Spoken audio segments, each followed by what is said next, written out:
guys, meron nga pala tayo ditong oily glue. Napakapit nito sa mga tsinelas, goma, pwede sa interior, at higit sa lahat, dito sa tiles, sa mga bato, kumakapit siya. Tapos sa bakal.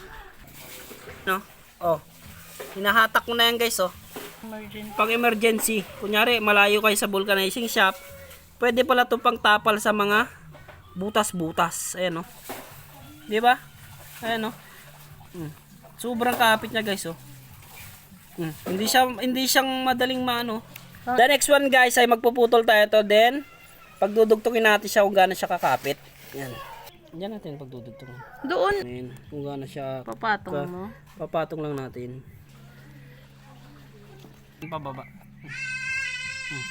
Press. Hatakin ko naman. Hatakin natin guys, oh. Kita nyo. Ano? Ganyan siya katibay guys. Pero Isa lang natin. Yan.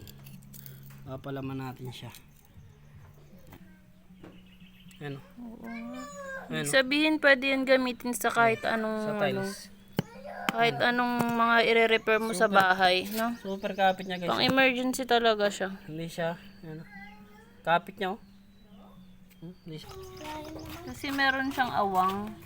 Siwang. Kailangan ng damihan ng paglagay. Guys, grabe, oh. Totoo ang chismis. Grabe yung kapit ng oily glue, oh. Grabe, oh. Talaga napagdikit niya yung bakal. Try natin ipalo kung maghihiwalay, ah.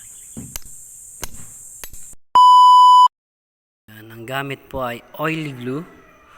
At ayan po yung makapit na pandikit. Maganda yan sa tsinelas, sa mga rubber. Pero kaya niyang dumikit sa mga bakal, sa bato. Yan, parang pangkalahatan yan, eh. Pangkalahatang pandikit. Yan. At segundo lang ay kaya niya na kagad idikit. Ganyang kakapit yung oily glue na yan. Kumapit na siya. Grabing kapit, no? So, yun guys, meron nga pala tayo ditong oily glue. Napakapit nito sa mga tsinelas, goma, pwede sa interior, at higit sa lahat, dito sa tiles, sa mga bato, kumakapit siya. Tapos sa bakal. Kaya lahat ng to isusubukan natin kung gaano nga ba siya katotoo. Siyempre unahin muna natin siya sa tsinelas. Dito po sa tsinelas. Ayan, o. Yan. Hiniwa ko na siya guys para makita nyo talaga. Ayan siya ulit, ha. Oily glue. Lagyan po natin siya. Mga seconds lang guys. Maglalagay lang tayo ng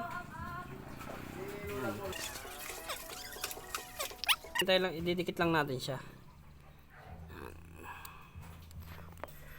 1, 2, 3, 4, 5, 6, 7, 8, 9, 10, 11, 12, 13, 14, 15, 16, 17, 18, 19, 20. 20 seconds. Ayan na. Oh.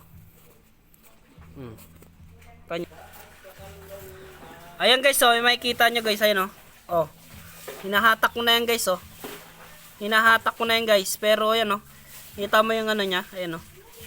Para siyang konti sa gitna. ayan, oh. Hindi natin masyado napagdikit sa gitna. Ayan, oh. Pero kita mo naman, oh, sobrang kapit niya, oh. Oh, kahit hinahatak. Sabihin effective. Effective talaga siya kahit hinahatak ko na siya, guys. Hindi siya humihiwalay. Ganon siya katibay. Ilang seconds lang. Then, itong interior, guys, yan. So, tingnan natin para tayo nagbubulkanize, yan. Kung ikaw ay isa pong rider, mas maganda pala kung mayroon kang ganito, guys. Kasi, pang emergency. Kunyari, malayo kayo sa vulcanizing shop, pwede pala ito pang tapal sa mga butas-butas. Ayan, oh. Guys, ayan, may butas dyan. Lalagay mo lang ng ganyan, oh. Ayan, gaganyan mo lang siya. Ayan. Super kapit na ito, guys. Ayan, oh. Magbilang ka lang ng ilang minutes. Ayan.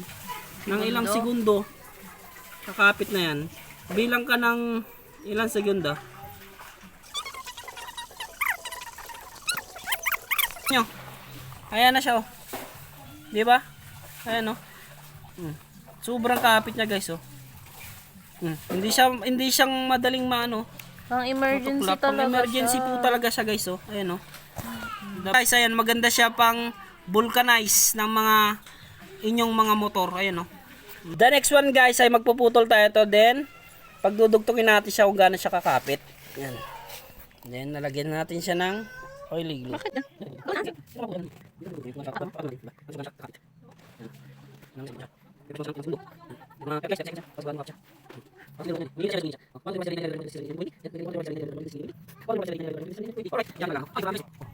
Tama? Ano, press natin pababa. Press. Hatakin ko naman. Hatakin natin guys, oh. Kita nyo. Ano? Ganyan siya katibay guys. Diba? Solid. Then, sunod ay dito naman. Dayo mo konti. Yan. Dito naman sa Tiles. tiles. Alright?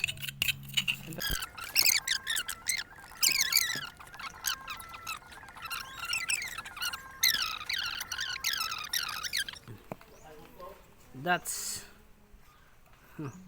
Iayos mo na lab. Pakita mo na. Okay na yun. Ayan, oh. Nakabidyo. Tingnan nyo guys, oh. Super kapit niya. Medyo ano mo.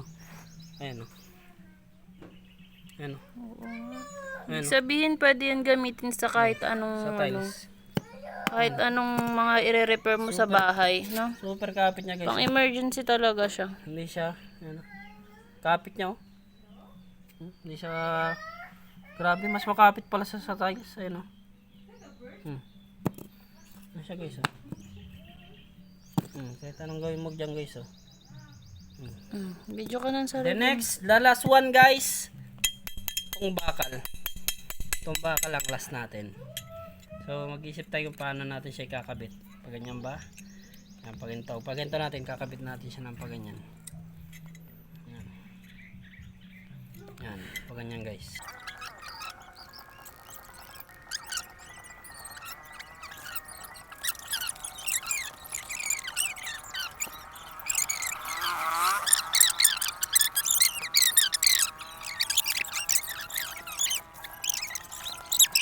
Guys, grabe, oh, totoo ang chismis. Grabe yung kapit ng oily glue, oh. Grabe, oh. Talaga napagdikit niya yung bakal. Try natin ipalo kung maghihiwalay, ah. Maghihiwalay. Ayun guys, natanggal siya gawa ng hindi masyadong dumidikit yung ano, yung bakal, gawa ng kinakalawang yung bakal. So dapat ang bakal pag dinikit mo dito ng oily glue, dapat siya ay hindi siya kinakalawang, wala siyang dumi.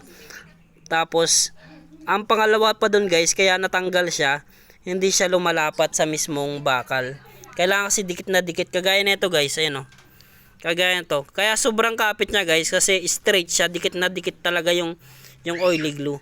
Hindi kagaya dito sa bakal, konti lang kasi nakakapit. Pero nakita naman natin siya na pwede siyang ipalo kanina, 'di ba? Ang kapit niya din kanina. So dahil nga konti lang yung nakakapit sa kanya, tapos karamihan pa yung makikita nyo. Ayan, oh, kalawang. Kinakalawang yung isang bakal. Ibig sabihin yung kalawang, dun kumapit yung oily glue.